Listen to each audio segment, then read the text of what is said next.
This is the revelation of John, that the Word was made flesh. The Word made flesh is the Son of God, or Christ, and that it dwelleth in you. And now you must learn its function. And Christ Jesus revealed its function on earth, because he said that he came to earth to do the will of his Father. Now, he is not speaking as Jesus, he is speaking as Christ. This Word that is made flesh and dwells in you is there for the purpose of doing the will of the Father.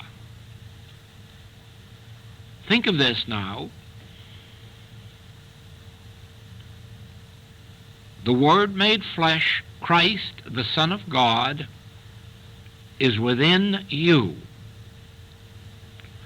And it is there to perform the will of God. And this will, the ministry of the Master reveals, is to heal the sick, to raise the dead, to feed the hungry, to forgive the sinner, and to preach the gospel of omnipresence, of the presence of God in you. Now think for a moment that now, in this very moment, there is within you the Son of God, the Christ, and that it has a function within you to heal you, to raise you out of your dead humanhood, to restore the lost years of the locust, to forgive whatever sins you have committed in the ignorance of your true identity, to forgive you the sins of omission or commission. It is forever saying to you, neither do I condemn thee. It is forever saying to you, who made me a judge over you? My function is not to judge, criticize, or condemn, but to assure you of forgiveness and to remind you that if you sin again, even worse things can come upon you, because now you know the folly of sin. Now you know the stupidity of sin, and now you know something more important, that there is no necessity for sin. There is no need to lie, cheat, steal, defraud, because within you is the Son of God, and hearken to the function of the Son of God. I am the bread, the meat, the wine, the water. I am the bread of life, the staff of life. This is the Christ within you speaking to you. I am come that you might have life, and that you might have it more abundantly. Relax. Think now in your relaxed state that the voice is saying to you from within you, I am come that ye might have life, and that ye might have it more abundantly. Relax. Rest. You have sought me. I was here all the time, but now you have found me. No longer is it necessary to sin. No longer is it necessary to steal. No longer is it necessary to bear false witness, to scheme, to plot, to take advantage. For I, in the midst of thee, am mighty. I, in the midst of thee, am thy bread thy supply unto eternity. I am the source of opportunity and of inspiration. I am the light unto your world. And I am come that ye might have life, and that ye might have it more abundantly. I am the resurrection. And if your body has been destroyed with sin or disease, I will raise it up again. I, the Word made flesh, the Christ that dwells in the midst of you, I am here to raise up your body from the tomb of sin, or from the tomb of disease, and even from the tomb of old age. Do not even let the calendar defeat you, for I am the resurrection, and I am here to resurrect you out of that old body into a body not made with hands, a spiritual body, eternal in the heavens. You don't have to go through physical death to attain this new body. Just dwell in the realization of me in the midst of you. Morning, noon, and night, ponder me, think on me, dwell in me. Trust me, rely on me. Know the truth that I am in the midst of thee, and I am mighty. I am performing the function of God in you and through you. I am the mediator between you and the infinite source. I, in the midst of you, am the mediator. Those things that I receive from the Father, I bestow upon you. The gift, the grace, the strength, the healing power, the redemptive power, the forgiving power, which has been given to me of the Father, I, in turn, give unto you. Look unto me and be saved. Believe in the Son of God. Believe only in the Son of God, and that the Son of God, the Word made flesh, the Christ, is in the midst of you. Since before Abraham was, I am here in the midst of you, I will never leave thee nor forsake thee. Even if your parents forsake you, I will not forsake you. I will be with you unto the end of the world. I will go before you to make the crooked places straight. That is one of my functions. As the Son of God, the light, I am to light your way, to go before you, to light your way, to make the crooked places straight, and to prepare mansions for you. All of this Scripture reveals is the function of the Son of God, the Word made flesh that dwells among us, to go before you, to walk beside you, to walk behind you. Omnipresence. So that if temporarily you are making your bed in hell, be not afraid, I am with you.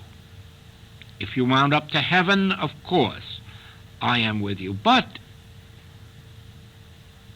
if you are walking through the valley of the shadow of death, thou shalt fear no evil, for I, the Word made flesh, the Christ of God, am with you, and my function given to me of the Father is to heal, save, redeem, forgive, uplift, rebuild, renew, resurrect,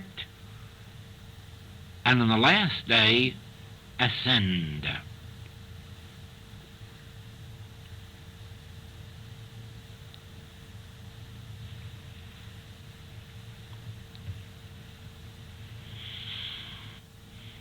When the Master, the teacher, reveals to us this truth,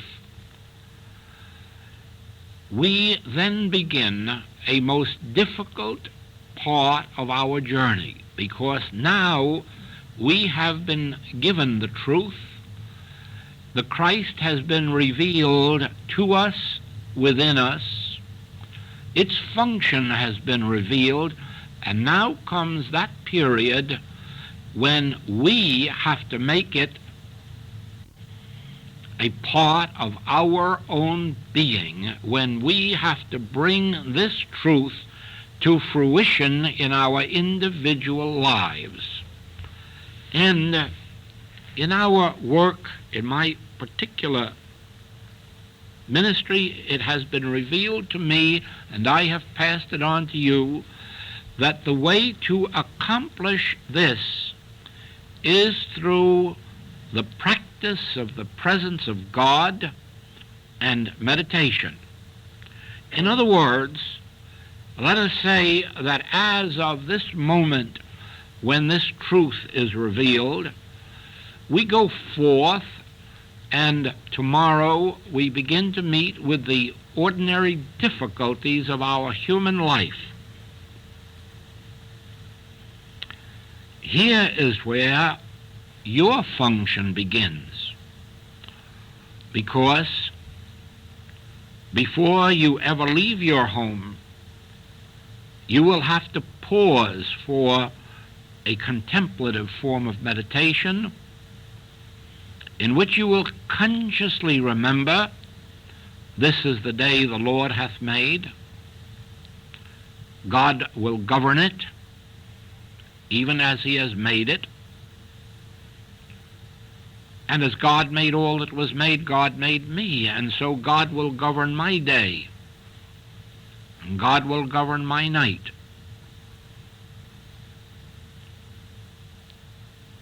And this Word made flesh that dwells in me will be before me all day. It will go before me as a light, as a cement of relationship with all those whom I meet. This presence will go before me to prepare mansions. I will not be alone this day. I will have the companionship of the Son of God, whose mission it is that I have life and that I have it more abundantly. And then when you are out in the world and problems begin to come, again it will be necessary to turn within, even for the blink of an eye, and remember, he performeth that which is given me to do. He perfecteth that which concerneth me. There is this he in the midst of me, this Word made flesh. There will be meal times at which it will be oh so necessary to remember, but for the grace of God there may not be a meal time, but the grace of God assures through this presence in me that there always will be a meal time, not only for me, but 12 baskets full left over for me to share with the multitudes.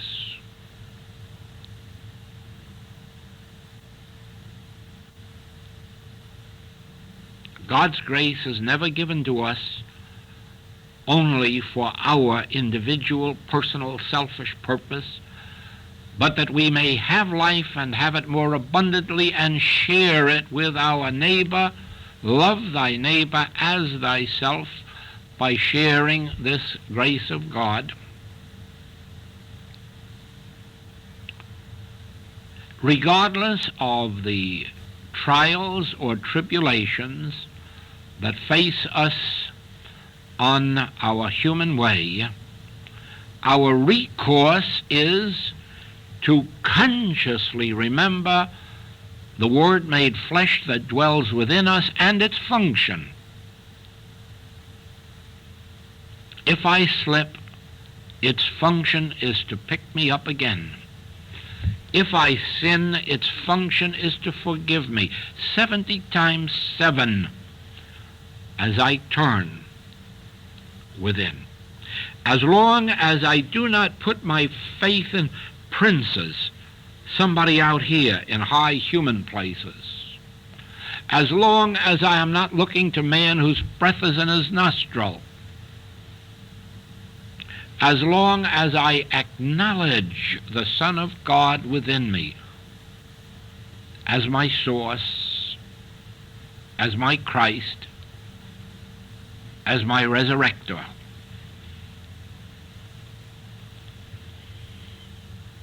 thou wilt keep him in perfect peace, whose mind is stayed on thee, on this Word made flesh that dwells among us. Very soon, this practice of the presence becomes second nature to us, and we can hardly draw a breath without realizing that but for the grace of God we couldn't draw it. The body itself can't breathe. Do you know that the body of itself can't even stand on its feet? Did you know that a body separate and apart from consciousness collapses and falls down?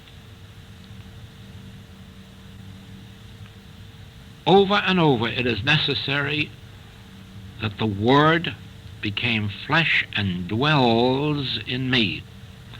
Then, when this has become second nature to us, and we cannot live a moment without a conscious realization of the function of this Spirit of God in us, we take the next step of perceiving that this is a universal truth, that this neighbor whom I meet on the street, in the shop, or wherever I meet man, woman, or child, or animal, or mineral, I then begin to perceive the indwelling Christ in him, in her, in it. Then I begin to perceive that this great gift of God, which I have now discovered to be in the midst of me, is in the midst of you. Many of these do not yet know this, and you would be surprised that in our knowing it about them and for them, that it has the effect of awakening it in them. You would be surprised at the amount of people who are blessed by someone passing in the throng and realizing the grace of God, the presence of God dwells also in them. Sometimes it shocks them, it awakens them. Oh, we have seen in this work miracles through some of our students out in the world, silently, sacredly, secretly realizing, just think, this Word made flesh that dwells in me is the Word made flesh that dwells in you. Silently, sacredly, secretly, recognizing the Christ in the midst of friends, relatives, and enemies, because it is so easy to realize this in our friends and relatives, but you're not yet children of God until you can recognize it in your enemies. Personal enemies, national enemies, racial enemies, religious enemies, it makes no difference. Until you can pray for your enemies, you are not children of God. Not fully developed children of God. It profiteth you nothing to know this truth only for your children or wife or husband. You must know this truth for every individual on the face of the globe, being especially watchful to remember that you are knowing it about those who seem the most sunk in sin, disease, fear, ignorance.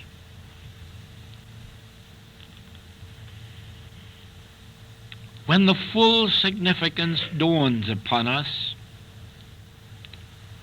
of the meaning of the Word made flesh that dwells among us on this earth, and that it is the mediator between God and man, and that we have this mediator in our consciousness, we have this presence and power of mediation, and therefore all that the Father intends for us individually to have is ours by the grace of this realized, raised up Son of God in us.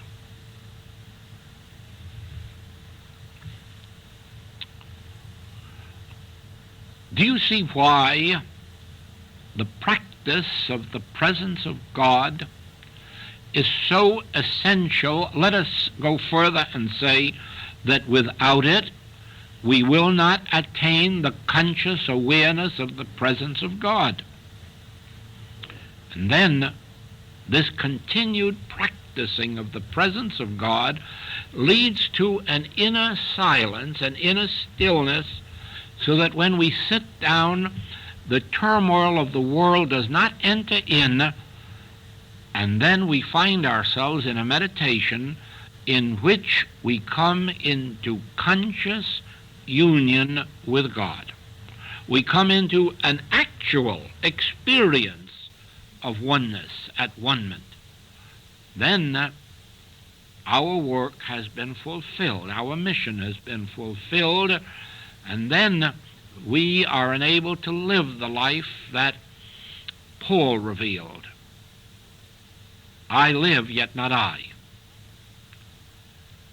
It is the Christ that is living my life. I'm a witness now to the Christ that is living my life. I am a beholder of its glory and of its function.